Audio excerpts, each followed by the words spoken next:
బైబిల్ని ఎంతగా గౌరవిస్తామో ఖురాన్ని కూడా అంతగా గౌరవిస్తాము.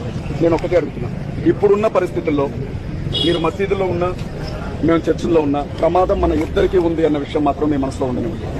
రెండవది ఏంటంటే, నేను క్రైస్తవులంగా ఉన్నా మీరు ముస్లిం సహోదరులైనా మన ఇద్దరికీ తండ్రి అబ్రహాం గారే అన్న విషయాన్ని కూడా దయచేసి మీరు మనసులో ఉండనివ్వండి. మీకేదన్నా కష్టం వస్తే మా ప్రాణాలు అడ్డుపెట్టి కాపాడుతున్నాం. మాకేదన్నా కష్టం వస్తే దయచేసి మానవత్వంతో మీరు కూడా వీళ్ళు మా దాయాదులు అని మాకు అండగా నిలబడండి. మనకి దేవుడు ఉన్నాడు. మేము దేవుని చిత్తం అని ఎంత ధైర్యంగా అంటామో ఇన్షా అల్లా అని అంతే గౌరవంగా కూడా అంటాం. దయచేసి ఈ విషయాన్ని మీ ద్వారా ప్రవీణ్ పగడాల గారి హత్య ఒక సంతకం. రాబోయే రోజుల్లో క్రైస్తవులకి ముస్లింలకి ఇది ఒక మరణ శాసనంగా మారబోతుంది అనేది ఓపెన్ గా చెప్తున్నారు. నెక్స్ట్ అజయ్ని చంపుతామంటున్నారు. బీజేపీ నేతలు వాళ్ళ పర్సనల్ పేజెస్ లో, అఫీషియల్ పేజెస్ లో అనౌన్స్ చేస్తున్నారు, నెక్స్ట్ వచ్చేది అజయ్ గారే అని చెప్పి నా గురించి మాట్లాడుతున్నారు. చావడానికి మీరు భయపడం, నేను భయపడను, దేవుని దగ్గరికి వెళ్ళిపోతామని. కానీ మిగతా వాళ్ళు నాయకత్వం లేకపోతే బలహీనలు అయిపోతారు. ఈ విషయంలో ఎప్పుడు మీ దృష్టికి ఏమొచ్చినా మీ నమ్మకాలు మీవి, మా నమ్మకాలు మావి. కానీ కష్టం అంటే మాత్రం ఇద్దరం కలుగుతాం పై. ఈ విషయాన్ని మాత్రం మనసులో ఉంచుకుంటారు.